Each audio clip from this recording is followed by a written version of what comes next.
ആദ്യം തീരുമാനിച്ചത് ഒരു സംസ്ഥാന തലത്തിലുള്ള, ഞാൻ ഹിന്ദു ഐക്യവേദിയുടെ ജനറൽ സെക്രട്ടറി, അവിടെ ഒരു ഏറ്റവും പ്രധാനപ്പെട്ട ഒരു ഹാളിൽ ഏതാണ്ട് 1500ഓളം പ്രതിനിധികൾ പങ്കെടുത്തു. എല്ലാ ജില്ലയിൽ നിന്നും 10-20 പേർ പങ്കെടുക്കുന്ന ഒരു വലിയ സ്റ്റേറ്റ് ലെവൽ കൺവെൻഷനാണ്. ഇത് 3-ാം തീയതി സംഭവം, മറ്റേ 20-ാം തീയതിയാണ്. അപ്പോഴത്തേക്കും ഈ സംഭവത്തെക്കുറിച്ചുള്ള ഒരു വീഡിയോ ചിത്രം ഇറങ്ങി. ഗവൺമെന്റ് അത് നിരോധിച്ചു. അതോടൊപ്പം തന്നെ ധാരാളം ഫോട്ടോസ് എടുത്തൊരു പ്രദർശനം നടത്താൻ തീരുമാനിച്ചു. അതും നിരോധിച്ചു, അനുവദിച്ചില്ല. അപ്പം അങ്ങനെ പോലീസിന്റെ ഭാഗത്തു നിന്ന് ഭയങ്കരമായിട്ടുള്ള ഒരു അടിച്ചമർത്തലാണ്, ഒരു പ്രക്ഷോഭം ഉണ്ടാകുക. കാരണം അതിനൊരു കാരണമുണ്ട്.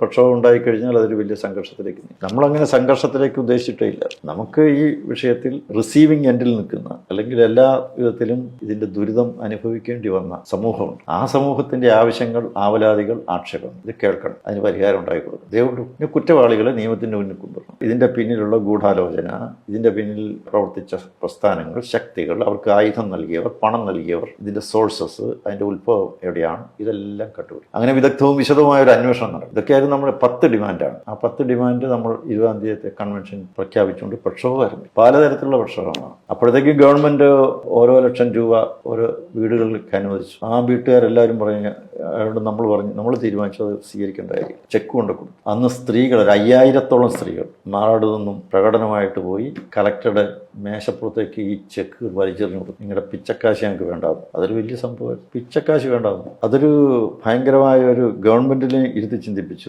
ഇത് പിടിച്ചാൽ കിട്ടുന്നൊരു കാര്യമല്ല. പ്രക്ഷോഭം വ്യാപിക്കുകയാണ് എല്ലാ സ്ഥലങ്ങളിലേക്കും. സംഘർഷത്തിന്റെ ഭാഷയിലല്ല, ജനങ്ങൾക്ക് പറയാനുള്ള കാര്യങ്ങൾ വെട്ടിത്തുറന്ന് പറയാനുള്ള വേദികൾ കണ്ടെത്തി അവിടെയാണ്. അതേസമയം ഈ പിക്ചർ, ഫോട്ടോസ് ഒന്നും പ്രദർശിപ്പിക്കാൻ അനുവദിക്കാതിരിക്കുക, ഈ ഫിലിം വളരെ അങ്ങേറ്റം ജനങ്ങളുടെ മനസ്സിനെ സ്വാധീനിക്കാൻ കഴിയുന്ന, മനസ്സാക്ഷിയെ ഉണർത്തുന്ന വിധത്തിലുള്ള ഒരു ഫിലിമാണ്, ഒരു ചിത്രമാണ് തയ്യാറാക്കിയത്. ഒരു വീഡിയോ ചിത്രമാണ് തയ്യാറാക്കിയത്. അത് പിന്നീട് നമ്മൾ കാണിച്ചു. അത് വേറൊരു കാര്യം. അതൊക്കെ സോഷ്യൽ മീഡിയയിൽ ആ കാലത്ത് അങ്ങനെ പ്രചാരത്തിൽ പരമാവധി നമ്മൾ കൊടുത്തിട്ടുണ്ട്. സെക്രട്ടേറിയറ്റ് പഠിക്കൽ അനുവദിച്ചില്ല, അത് പ്രദർശിപ്പിക്കാൻ തീരുമാനിച്ചു, അനുവദിച്ചില്ല. ചിത്രങ്ങളൊക്കെ വെച്ചിരുന്നു, അതൊക്കെ എടുത്തുകൊണ്ട് പോയി പോലീസ്. അങ്ങനെ അടിച്ചമർത്തൽ ഒരു വശത്ത്, പക്ഷേ അതിനെ അതിജീവിച്ചുകൊണ്ടുള്ള പ്രക്ഷോഭം മറ്റൊരു വശത്ത് ശക്തി പ്രാപിച്ചു. അങ്ങനെ 7 മാസക്കാലം നീണ്ടുനിന്ന സമയമായിരുന്നു. പക്ഷെ അതിന്റെ പേരിൽ ഒരു തുള്ളി ചോര പോലും കേരളത്തിന്റെ മണ്ണിൽ വീണില്ല. പ്രക്ഷോഭം സമാധാനപരമായി, തീർത്തും അങ്ങേയറ്റം ഏകോപിതമായി, ഐക്യത്തോടുകൂടി, ഒറ്റക്കെട്ടായി നിന്നുകൊണ്ടുള്ള പ്രക്ഷോഭമായി. അതുകൊണ്ടാണ് അവസാനം ഗവൺമെന്റ് ജുഡീഷ്യൽ എൻക്വയറി പ്രഖ്യാപിച്ചു, ക്രൈംബ്രാഞ്ചിന് വിട്ടുകൊടുത്തു. ഇതൊക്കെ ചെയ്തു.